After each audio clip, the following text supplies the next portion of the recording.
Says we're live. It does. Good morning, good afternoon, LinkedIn. Got a special midday session of Let's Build Daily. Happy Friday. I'm your host, Chris Carolan, with another special guest, Danielle. How you doing today? Doing well. How are you? I am very excited to talk about this topic as someone who is really enjoying HubSpot's movement towards a true unified experience means I can see all of the things all of the time as much as I want to. But we're here today to talk about why that might not be such a great idea all the time and how to make it better for our users. Yeah, for the ADD like process nerds that want to see everything, it's great that we can stuff it all into one place. But for those people who do not know every nook and cranny of HubSpot, we need to simplify things a little bit. Yes, we do. So I'm going to do my best to overwhelm everybody right away. And you can maybe tell us what your concerns are with this view after I run through it. So here's an example of something I created on a recent show. We've got a contact record. And what I was trying to do here is show like we got this new orders object I'm super excited about, these new things happening, right? And in classic fashion, especially when it's just like, your portal and you don't have to worry about anybody else. I liken this to the days of where marketing, we're the only ones in the portal. They start doing more and more and more. They don't have to worry about anybody else like sales or, accounting looking at stuff.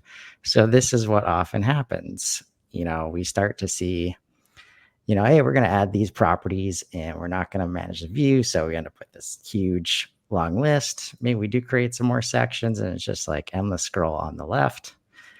Oh, HubSpot's creating all these cool CRM cards so we can do more here. And now we've got, an endless scroll in the middle. And of course, we all are familiar with the endless scroll on the right side as well. So, besides the obvious fact that we usually don't want endless scrolls, what's jumping out to you as far as why we might want to work on this view for somebody? Well, assuming that it's not just marketing in your portal, I like to think about simplifying things down to roles. So everybody's coming into HubSpot for a reason. They're not just going to poke around for an hour for fun. So if somebody needs to take action, then first of all, what is the primary record they're going to go to? If it's a salesperson, they might visit the contact record first and then click over to the company record. If it's a CX team, they might be looking at the company and deal records primarily, hopefully starting with a company record. So building each object type to suit each function, I think is the best way to approach it. And so let's say that we are going to create a view for a CSM team out of this raw view that you have here. The endless scrolls are terrible, but also there's a ton of information in here that's not going to be relevant to a CS function. So one of the other things is the fact that you have two visualizations that are the same visualization but look different. Like, I don't even understand what's happening there. And just because they let you add 25 properties to a card does not mean you should add 25 properties to a card. Right. So let's actually, like, if you don't mind, we can jump in and start adjusting this view. Because I have that section at the top of contact to orders billing properties. So there was some mindfulness about like, okay, let's say this is an order management team that needs to come in. Yeah. But of course I didn't, remove all the other stuff, when I did that. So we've got a left side, a center, and a right side that we need to manage here. Yes, and I believe this view is still in beta. So if you want to flip on the unified record view, it makes your life so much easier to understand what is in a single view. Whereas if you don't have the beta enabled, you have to manage the left side, center, and right side in separate views. Yes, and to do that, you just go over to your product updates, type in unified, and you'll see a unified record page editor. that anybody can opt into. Yep, it's Release internal impact data. medium. I don't know. This is pretty powerful, but we won't go Yeah, into that. I take those with a grain of salt. Yeah. So when you're in this view, I would also recommend either cloning the default view or starting with a new one, because in some cases you'll find that the about this company is a global card. And so if you're editing it in one, you might end up creating a copy and maybe not know it, but you'll definitely want that default view to come back to if anything changes, or you delete a property and you're like, wait, what was here before? Then you've got something to refer back to. So keep the default view, then you can just use that for any new users in the account. But if you've got people on teams, especially by role, which is what we're working towards today, I recommend creating a new view for them. So the way that I like to think about approaching this is the left side column is about this company. Like, what are the quick facts that you need to know to get up to speed on this contact in our case? We probably want to know first name, last name, email, title. We want to know where in the buying cycle they are. If we're assuming this is a CX team, then this is probably a customer, but let's keep the life cycle stage in there to make that super duper clear. So this is like your quick reference guide. Ooh, LinkedIn URL is a good one too, but probably not that relevant to a CX team.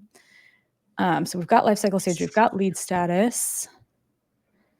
Chris, anything else you would want to know to get up to speed as fast as possible if you were to like pick up the phone and call this person?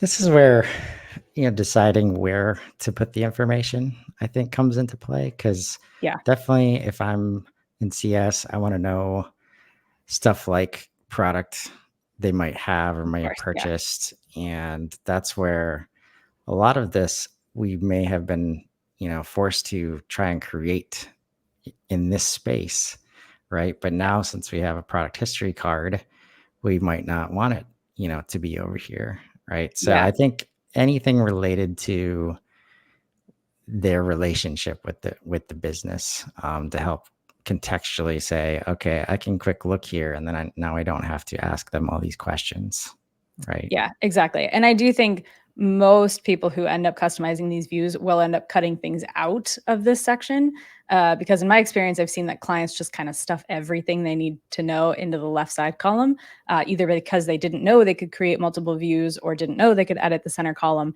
But the left side column is just where everything ends up. So there's definitely value in keeping this concise. People also don't know oftentimes that you can toggle those sections, those groups in and out. So I've seen a case where there are like 50 properties in about this company rather than segmenting that out to more meaningful groups. So So when you say toggle them out, you mean like creating more groups? no, on the actual live contact record view, each of those groups, when you look at about this contact, see where it says about this deal on the left side, Yep. that little caret, you can close it. And a Yes. lot of people don't know that. Yep. So you can sort of hide and navigate it even faster. I mean, we're here to simplify, but if you want to really avoid the endless scroll, breaking it out into meaningful chunks in each section, that's another way that you can quickly navigate.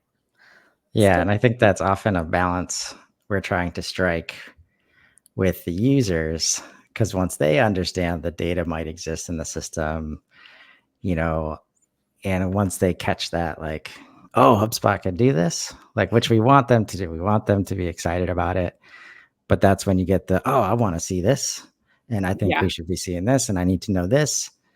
Then it's right. like, okay, do you like, Yeah, you just need it at like an arm's reach? Do you need it right in front of right. your face? That's where like management of like, here's how you get all the context if you want it, Mhm. but you don't necessarily have to start with it all in your face, right? Right, exactly. So keeping that concise is pretty key. So then if you are a CS, CSM, CX, then the next thing you might want to see, I don't know what the context is for your engagement strategy. What properties do you have in there? So this is about like trying to capture like dark funnel and inbound Cool. stuff. Like, where did they come from? How have I engaged them probably maybe some signal-based selling information could be found in here. Yeah, I love that, but none of it's relevant to CS. That's So true. in this case, I would just straight up remove that. You still have it in your default view. You can still use it in other views. But for the CS manager, it does not matter to them really how they got in unless it's some kind of partner referral. So if there were like a co-selling or partner involved or broker involved, you might want some of that detail on the left-hand side too, so that you have that contact viewable, though I typically keep associations out of the left side. I'm not even sure you could build a table for the left side with associations, but generally I'd keep them out of there.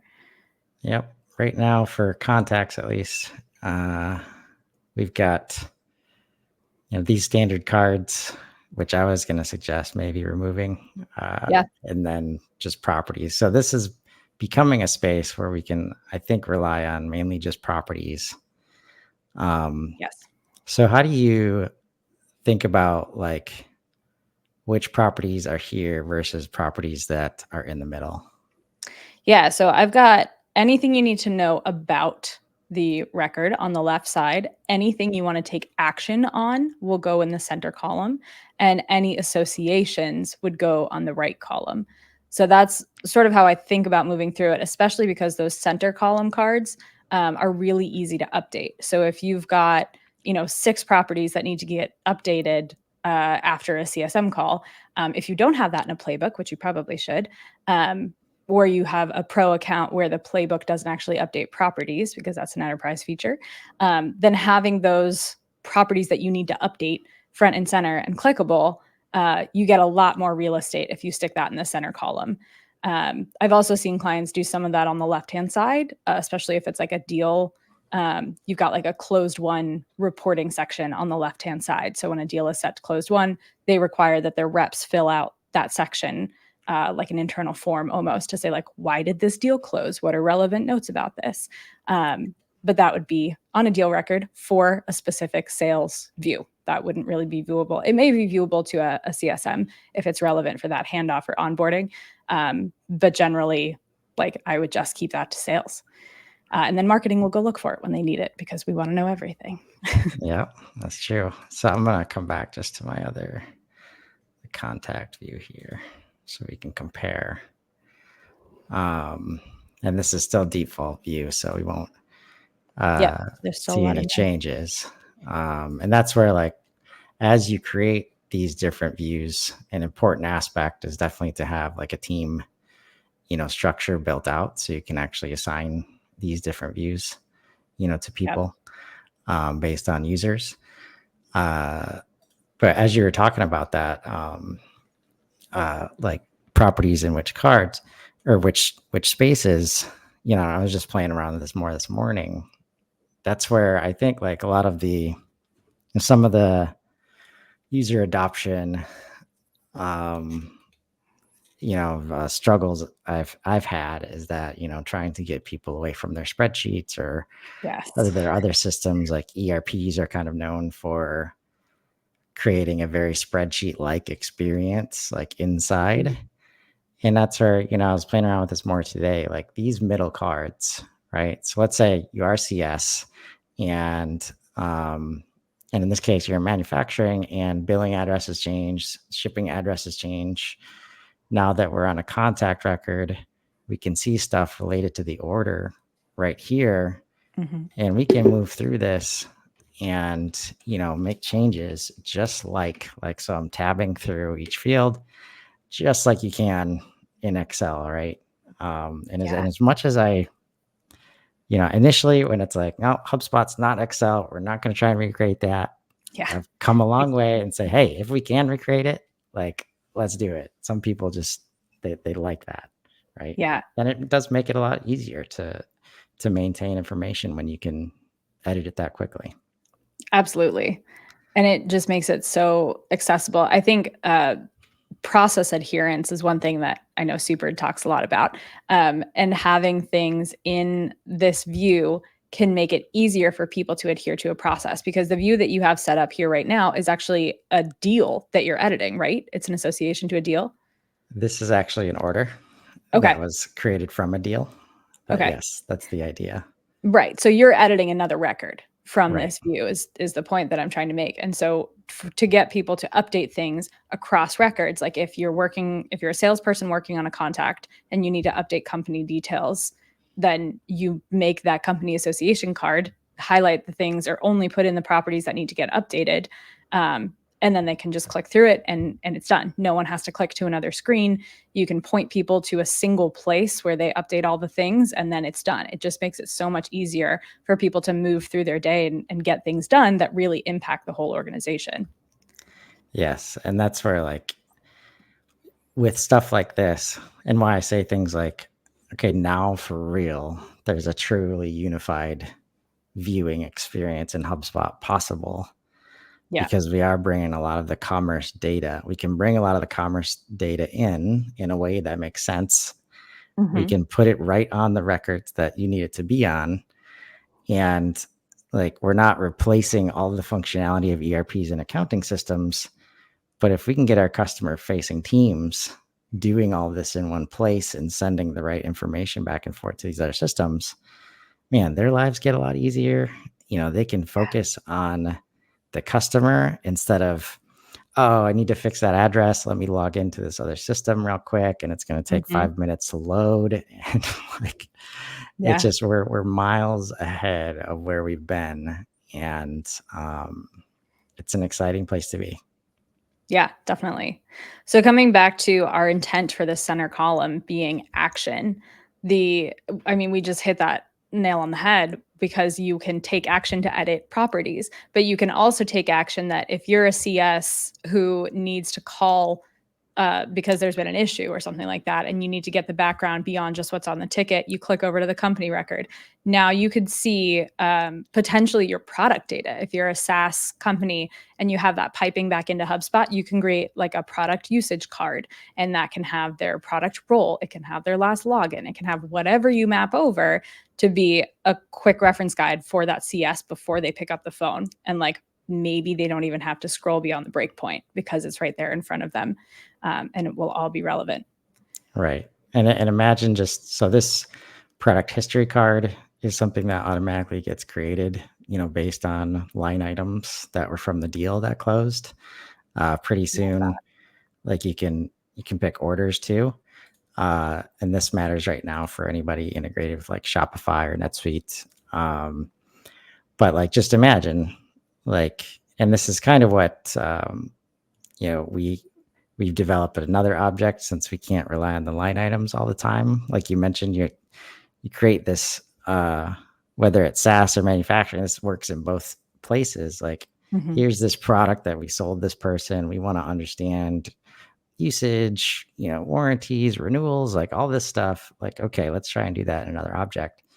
So just imagine Right. here, you could see, all those usage metrics that Danielle was just talking about, similar, like, and this is like the unlock, right? Like, as soon as you understand this is all just an organization of objects and properties, Right. right? And they all work almost the same. We're getting there with orders. I still can't see an order record view, but that's okay.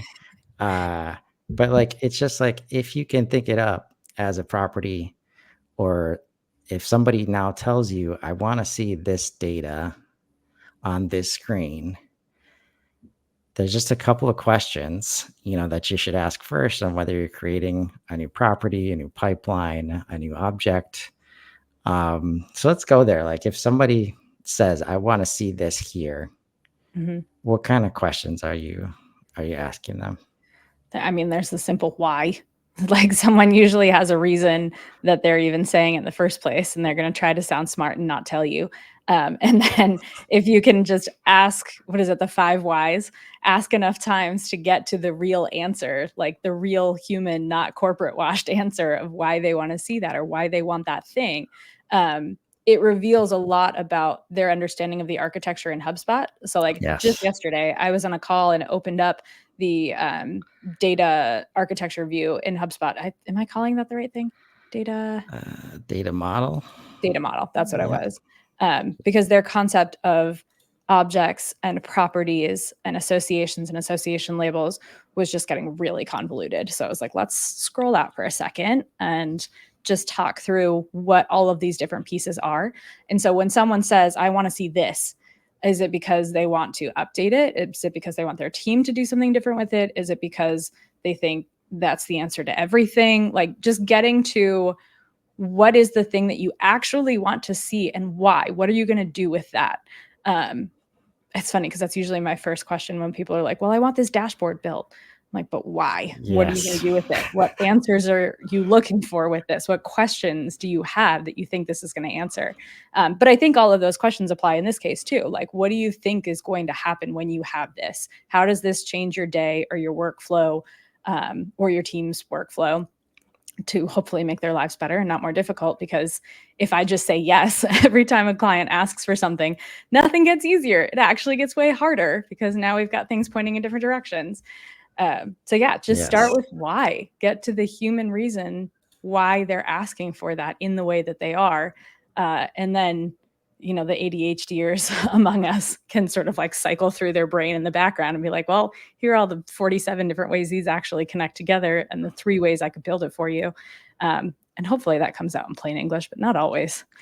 Yeah, no, that's a great point. A great lesson for any, partner or admin out there. Please ask why first. Like Always an ask why. example, like an example today for me was, hey, we need this new pipeline.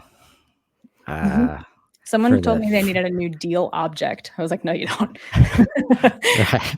Oh man, that is definitely step one. Like, do we actually need a different thing for what you're asking for? But like, it was like we need a new pipeline on the asset object. So we're already like custom object. Okay, we talked about the pipelines at length, and now all of a sudden we need a new one. Why? To differentiate this group from this group. Okay, where are you trying to differentiate, right? Yeah. Are we on the record view? Are we in the list view? Are we on a dashboard? Right. So you get to like Danielle said, there are literally at least 47 different ways to do just about anything in HubSpot. And that's how a big part of why I think, coaches and strategists are so helpful, because if you're on your own, you might have to go through 45 first. Yeah. Before you understand what's going to work for you and why. That's why we always harp on the data structure, right? Because that's where it usually starts. But yeah, and to extend your example even further, the next question is, how do you want to use this? Because if you need to create a property, an object, a pipeline, a view, a report, the question is like, well, how do you need to operationalize this? Because if it's like, oh, we need to segment different deal types, great, that's a property that already exists actually. So you just add another dropdown and life gets easier and you create a customized view. But you need to know, that's what like, we did this morning. Oh, amazing. Yeah. A lot of times with my clients too, like I work with pretty high level people in the company, but I'm like, I want to sit down and watch your sales team click through HubSpot, because until I know what they're clicking on, I can't make things better. Like, you can tell me what you want them to do, but I guarantee you that's not what they're doing.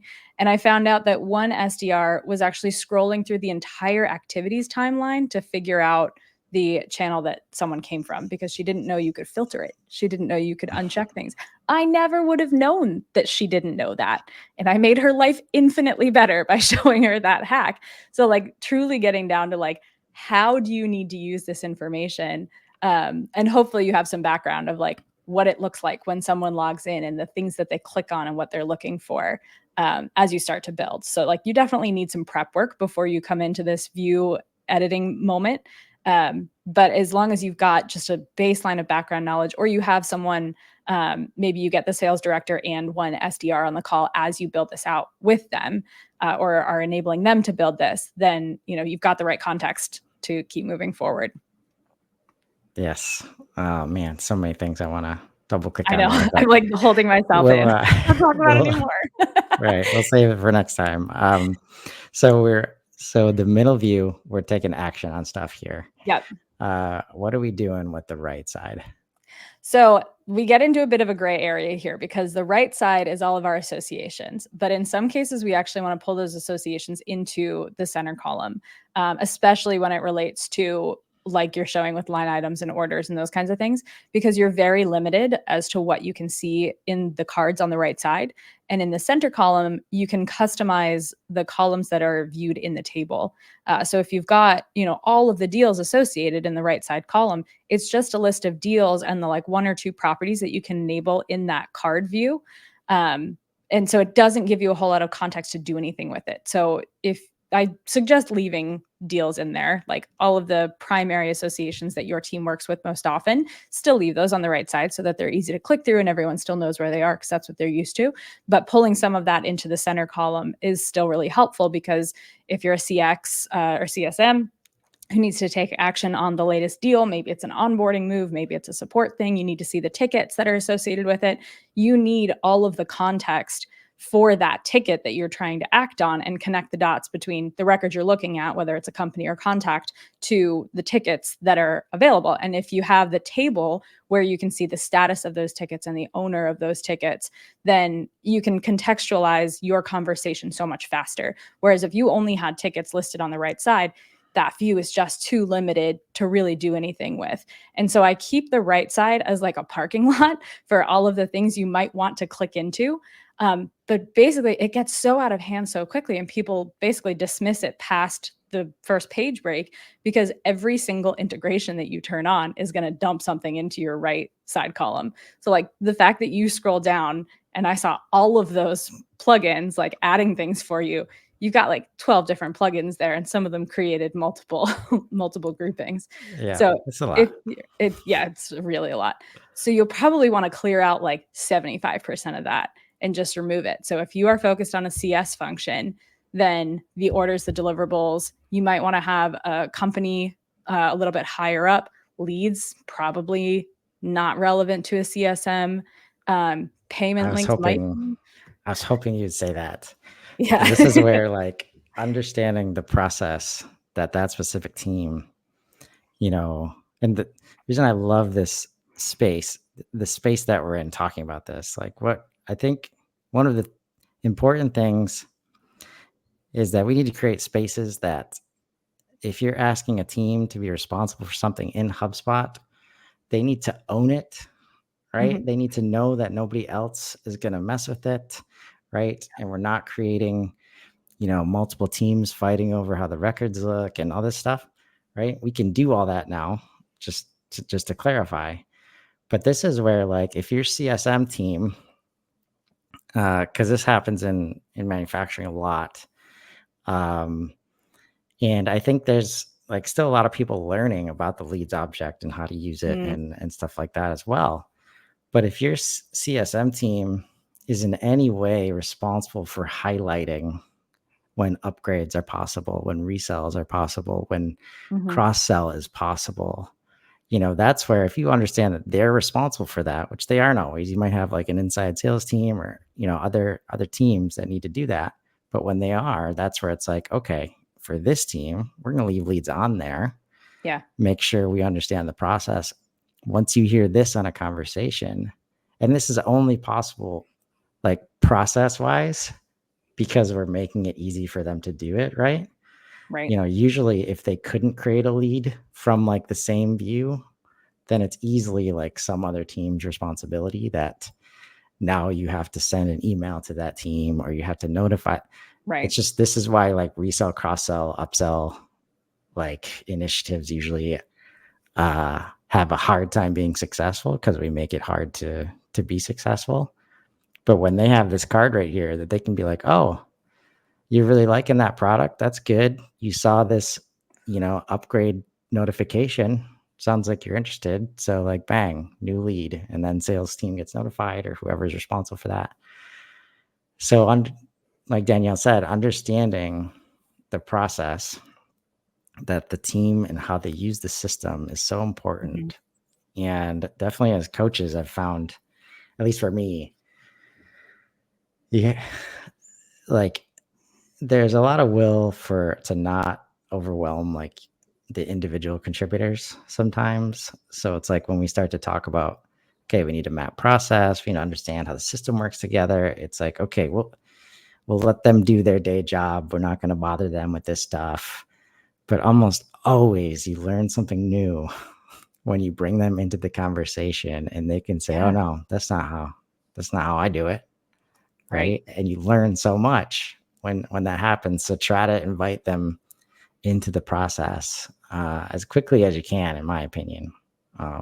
Because they're the ones that have to use this stuff at the end of the day, right? Right. And that impact sends shockwaves, because if you have a process where your CSMs create new leads for an expansion or upsell opportunity, then marketing team gets to see that. They can better understand their lifecycle marketing strategy. Then the sales team gets to see that and stay in the same process that they're already using for new leads coming in, but have some better context because you have the process set to fill out these properties. And so I think making sure that everyone is aligned in such a way that it's not adding a ton of friction to anything that anyone's doing. Because if it was too difficult for that CSM to go create the visibility for an upsell opportunity, they're just not going to do it. Like, no offense to CSMs, but if something is hard, you put it off and then you've missed the opportunity, and the business slows. So like there are so many ripple effects that happen from streamlining this view to suit the function that the person needs to do, to suit the processes of your business. Yes, that's well said. And I think ultimately something you want to try and do uh, is like you just got to remove uncertainty, like from Yeah. the process. Like they might be, and I like to empower, people when I can too. They might see the leads object, or they might, maybe they weren't there that day for Right. training, and we've updated the view, and nobody's told them yet. Um, They're they're like, not where going did to use it, right? They're not going to use the yeah. object if they don't know exactly what's going to happen when they click the button. Yeah. I know for sure the HubSpot ecosystem takes that for granted a little bit, that it's pretty hard to break HubSpot or do something that's, really, really bad outside of the workflows tool. Mhm. Uh, I was gonna say I've seen some horror stories. right. And that's where, like, in other systems, like, you can't, like, easily click a button to do something you want. It's easy to get lost. You can't Yeah. just change a drop down without fear of, like, breaking the whole system, right? So trying to play that balance, but definitely, like, making sure people, it just, things get easier when people understand how it works, Yeah. believe it or Totally. not, right? And I This think is not no matter their background or educational level or whatever, they want to understand how it works, right? truly, everyone wants to feel smart. Right. And luckily, since HubSpot is user focused, there's a path to getting there without sending them to an academy or like some expensive certification, or like, Mhm. oh, you got to be on the admin team to know all the secrets, Yeah. right? It's like, no, like if you want a straightforward, you know, view as much context as you need for your next call. And if you need an idea of how to get this information, like that can be the hardest part. Like Yeah. when you take them out of their daily activity and now they're having to think of, like, in theory, vacuums, right? It's harder Right. to get this information. So you got to take them through, like, okay, like customer calls you up. What Right. kind of data do you need on the screen, like for that call? Right? Mhm. Where do you have to go to get it right now? Yeah. Um, Stuff like that. So this has been awesome, Danielle. Yeah. I'm really excited for this series, and hopefully it's not too confusing to talk about, like, building out workspaces when we have this workspaces over I here. know. I'm going to have fun when we get there. But this is where it's like, what we're going to see is that when you figure this out, right? This stuff gets a lot easier, because all we're Mhm. doing with here is I like increasing the layers of visibility that you can click through, and Mhm. introducing the right tools, at the right time. Really, all we can do from here is, like, maybe create some new records, make some associations, do some calls, tasks, like stuff like that.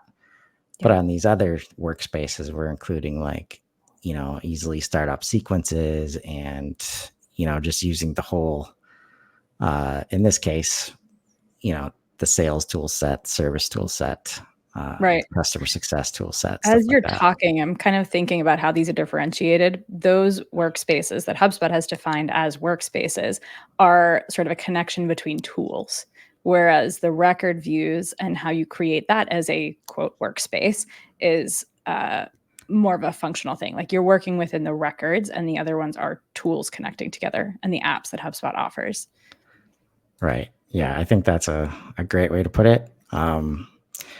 So the double-edged sword of HubSpot is you can do a lot with HubSpot, especially as they expand into every department in the org. But that's okay, and it ends up being awesome if you do the work, to map out stuff like this, to Mhm. go to your data model, understand that. That's why every engagement, like that's where we need to start, because if you don't understand those things, we can create some workflows for you.